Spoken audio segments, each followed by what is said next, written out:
Welcome to Life Stories, where we share powerful tales that inspire, challenge, and resonate. In today's story, we take you to an upscale restaurant where appearances deceive, and an ordinary evening turns into a profound lesson on dignity and respect. When a tech entrepreneur is met with unexpected prejudice, his calm yet powerful response transforms not only the people around him but the culture of the establishment itself. It's a story of resilience, self-worth, and the quiet power of doing what's right. Subscribe to our channel to dive into today's compelling story and discover the impact of one unforgettable night. The warm glow of chandeliers spilled golden light over the refined decor of the Grand Elm, an elite restaurant nestled in the bustling heart of Manhattan. It was a place of quiet sophistication, where the clinking of crystal glasses mingled with hushed laughter and murmured conversations. Each table bore the signature white tablecloths and candles that signaled a dining experience meant for those who valued luxury. It was a world where appearances seemed to mean everything. Through the glass doors stepped Marcus Henderson, a man whose name commanded respect in boardrooms and among tech moguls across the country. At 40, he was at the peak of his career, having just sealed a multi-million-dollar deal that morning. But tonight, he wasn't dressed like the usual patrons of the Grand Elm. Instead of a tailored suit, Marcus wore dark jeans, a simple navy polo, and sneakers that had seen better days. His watch, though practical and modest, was nothing compared to the glinting designer pieces adorning the wrists of those around him. Marcus wasn't here to impress anyone. Tonight was about savoring a quiet moment of triumph, a rare pause in the relentless pace of his professional life.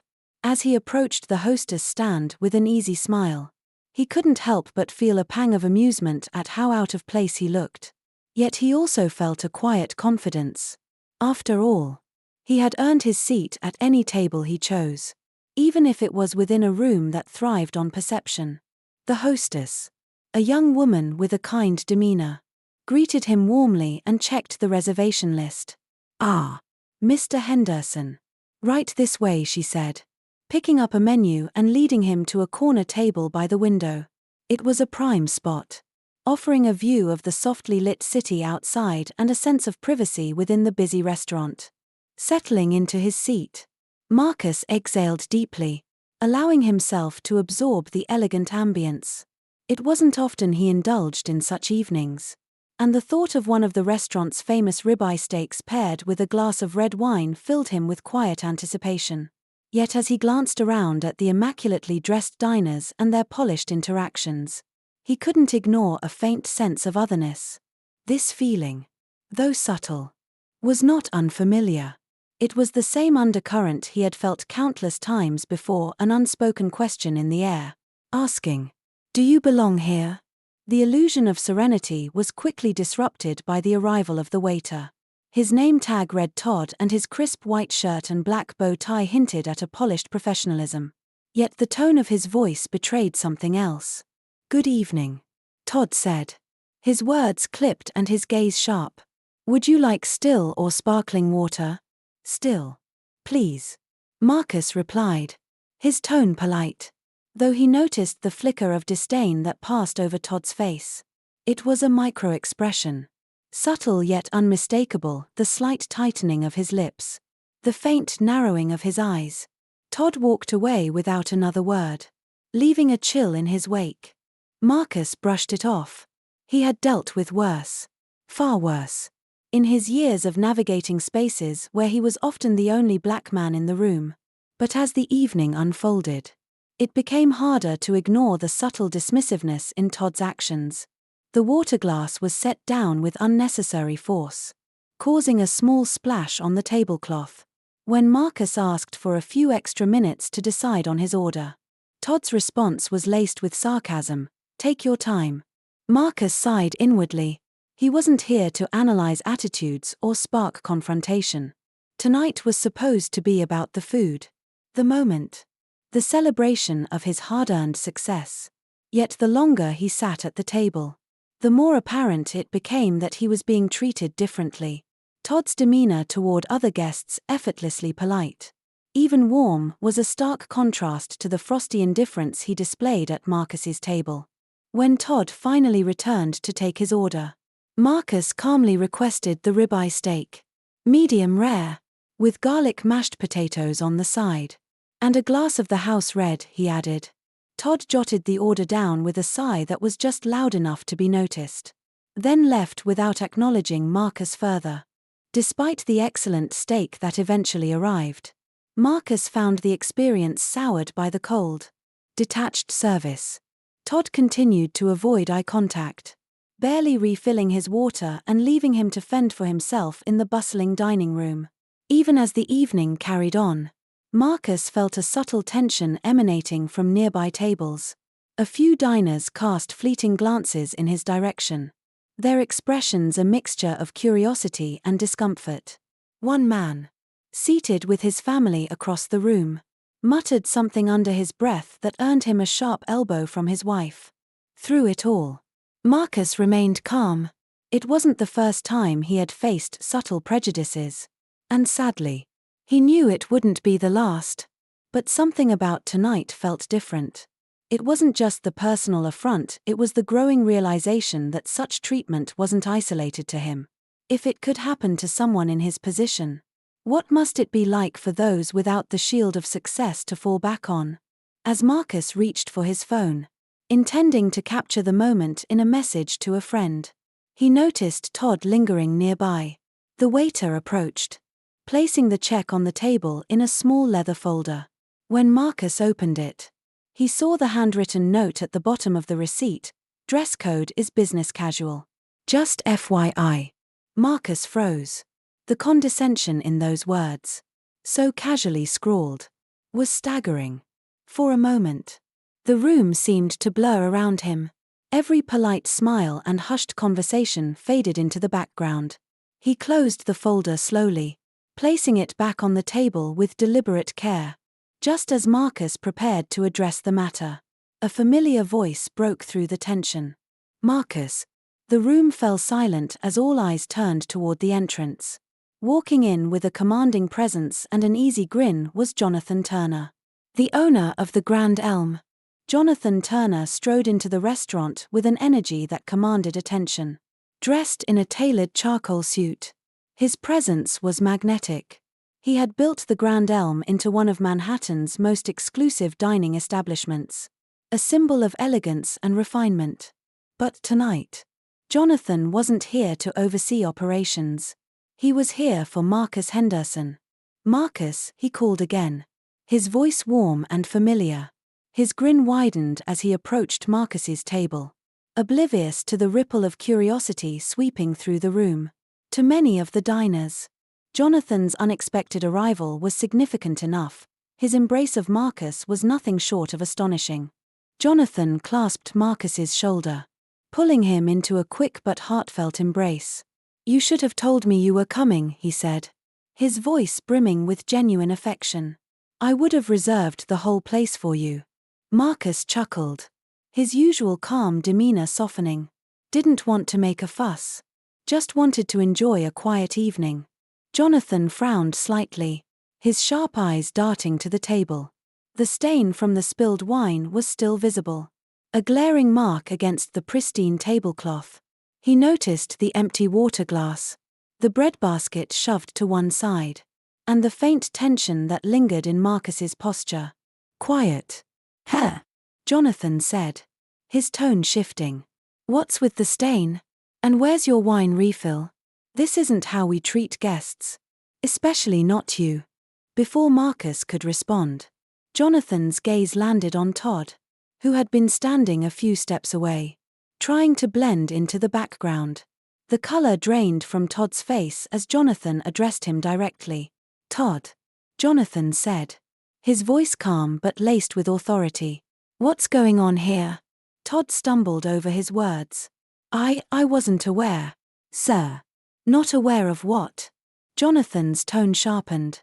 "Not aware that this is Marcus Henderson, the founder of Henderson Innovations?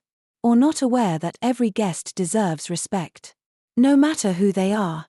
The weight of Jonathan's words settled over the room. Murmurs spread among the diners as they began to piece together the significance of what was unfolding. Marcus Henderson. The name alone carried weight in the tech world. Henderson Innovations wasn't just a company, it was a game changer. A leader in logistics and automation. And Marcus himself was not just a successful entrepreneur, he was a philanthropist. Known for funding initiatives that supported underserved communities. Todd's lips moved. But no sound came out. Jonathan didn't wait for an answer. Marcus isn't just a guest tonight. He's one of my closest friends, he said. His voice rising slightly. So, I'll ask again, how exactly have you been treating him? The silence that followed was deafening. All eyes were on Todd, whose usually polished demeanor was now unraveling. Marcus, however, remained calm, his gaze steady. He had no interest in humiliation but felt compelled to address the larger issue. It's not about me being your friend's guest, Marcus said. His tone even but firm. It's about the fact that I was treated differently the moment I walked in. And the question is, why? The words hung in the air, heavy with implication. For the first time that evening, the focus shifted entirely to the broader lesson. This wasn't just about one man or one bad experience. It was about a systemic issue, bias, assumptions, and the insidious way they manifested in everyday interactions. Todd stammered. I didn't mean it wasn't personal. I swear. I just thought. You thought. Marcus interrupted. His voice sharper now. You looked at me, saw what I was wearing, and made assumptions. Isn't that right? Todd's silence was answer enough. Jonathan's expression hardened. We don't tolerate this, he said firmly. Not here. Not anywhere. Jonathan turned to Marcus. His expression apologetic. I'm so sorry. Marcus. This isn't who we are. And it's unacceptable. Marcus nodded slightly, acknowledging the apology but not brushing off the gravity of the moment. It's not just about me, Jonathan. If it can happen to me, it can happen to someone else. This isn't about one bad waiter, it's about what you allow this place to stand for. Jonathan absorbed Marcus's words, the weight of them visible in his furrowed brow. You're absolutely right, he said finally. And I promise you, it will change. He turned back to Todd, whose eyes were fixed on the floor. You're dismissed for the evening, Jonathan said. And we'll be having a conversation about your future here. Todd hesitated for a moment. But the resolve in Jonathan's voice left no room for argument. Head bowed. He walked away, disappearing into the kitchen. The room seemed to exhale collectively, the tension easing slightly. Jonathan signaled for a new waiter, who approached Marcus's table with visible nervousness but a determined smile. Let's start fresh, Jonathan said. Anything you need tonight. Marcus, it's on us. But Marcus shook his head. It's not about the wine or the tablecloth, Jonathan. It's about what happens next. The diners, many of whom had been watching silently, now seemed to reflect on their own behavior. Some exchanged quiet whispers, others avoided eye contact altogether. The atmosphere in the Grand Elm had shifted. And the lesson was clear. As Marcus took a sip of water, his gaze swept the room, noting the subtle but significant changes in posture and expression. Tonight had started as a simple meal, but it had become something much more, a moment of reckoning for everyone present. The Grand Elm had become uncharacteristically quiet. The usual hum of clinking glasses and low laughter was replaced with whispers and uneasy glances. Marcus sat calmly at his table, his composed demeanor masking the whirlwind of emotions beneath the surface. Tonight had been far more than a simple dinner, it was a vivid reminder of the barriers that lingered, even in places that prided themselves on exclusivity and class. Jonathan Turner stood beside him, his expression a mix of regret and determination. He had built the Grand Elm to be a symbol of refinement, a sanctuary where patrons could indulge in elegance. Yet, tonight, it had failed to live up to the values he claimed to uphold. Marcus, Jonathan began, his voice low but firm. You're absolutely right. What happened tonight isn't just about one person's actions. It's about a culture that lets those actions slide. Marcus nodded slightly, acknowledging Jonathan's words but letting the weight of the moment linger. It starts with accountability, Marcus said, his tone steady. Not just for Todd, but for everyone. People need to understand that respect isn't conditional. As the two men spoke, a shift began to ripple through the restaurant. Patrons who had initially looked on with mild curiosity now seemed reflective. A silver-haired woman at a nearby table, who had been one of the first to notice Todd's behavior, stood and approached Marcus. Her demeanor was warm, her expression kind yet earnest. "Mr. Henderson," she said softly, her voice carrying an air of sincerity. "I just wanted to say how much I admire the way you've handled tonight. Many people wouldn't have shown your level of grace in such a situation." Marcus looked up at her, offering a small, genuine smile. "Thank you," he replied. "But it's not about grace. It's about ensuring moments like this become lessons, not just experiences." The woman nodded, her eyes glistening with emotion. "Well, you've certainly taught me something tonight. My husband and I will be following your work closely from now on." She placed a hand gently on Marcus's shoulder before returning to her seat. As she walked away, a smattering of applause broke out. It started hesitantly but grew, filling the space with an unexpected sense of camaraderie. Marcus glanced around, meeting the gazes of strangers who now seemed more aware, more present. For many, this was more than just a night out, it had become a moment of self-reflection. Jonathan stepped forward, addressing the room. "Ladies and gentlemen," he began, his voice carrying the authority of a leader but the humility of someone willing to learn. "What you witnessed tonight was unacceptable, and I take full responsibility for it. The Grand Elm was founded on principles of excellence, and that includes treating every guest with dignity and respect. If we've fallen short, it's on me to make it right." The room was silent, save for the occasional murmur of agreement. Jonathan turned to Marcus, his expression resolute. "You've given me a lot to think about tonight, my friend. This isn't just about fixing what went wrong here. It's about making sure this place truly represents what it claims to be, a space where everyone feels welcome." Marcus leaned back slightly in his chair, folding his hands. "Words are a good start," he said, "but actions will make the difference. It's not just about this restaurant, Jonathan. It's about the kind of example you set for others." Jonathan nodded. "You're right. It starts here. But it doesn't end here." The new waiter assigned to Marcus's table approached cautiously, holding a fresh glass of wine and a pristine tablecloth. His movements were deliberate, his demeanor respectful. As he carefully reset the table, Marcus watched him for a moment before offering a quiet thank you. As the waiter stepped away, Marcus turned to Jonathan. "It's not about me needing special treatment," he said. "It's about making sure no one feels like they don't belong, whether they're wearing sneakers or a suit."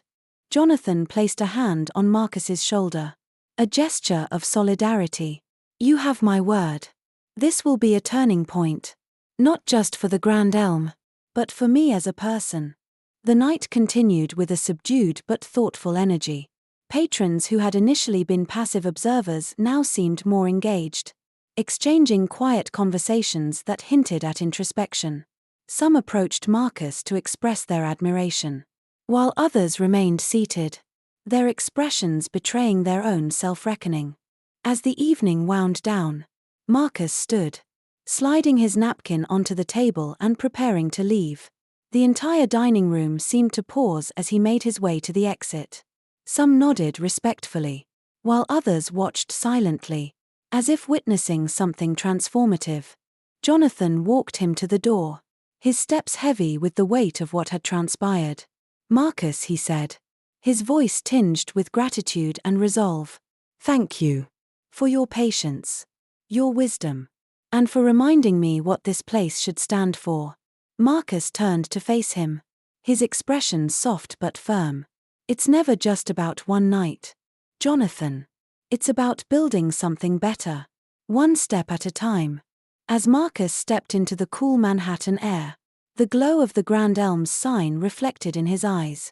He walked away with his head high, knowing the impact of the night extended far beyond himself. Inside, Jonathan stood among his staff, ready to address the changes that needed to be made not just for Marcus, but for everyone who would walk through those doors in the future. As Marcus walked down the quiet Manhattan street, the events of the evening lingered in his mind. Tonight wasn't about a ruined dinner or even an apology, it was about planting seeds of change in a world where biases often go unnoticed. The lessons learned at the Grand Elm extended beyond its walls, challenging everyone who witnessed the night to reflect on their assumptions and strive for a kinder, more inclusive world. Inside the restaurant, Jonathan Turner began implementing immediate changes, determined to make his establishment a place where respect wasn't just a policy but a way of life. For Marcus, the night reaffirmed a truth he'd always lived by: dignity and resilience can turn even the hardest moments into opportunities for growth. If this story resonated with you, be sure to like, share, and subscribe to Life Stories for more inspiring tales of courage, empathy, and change.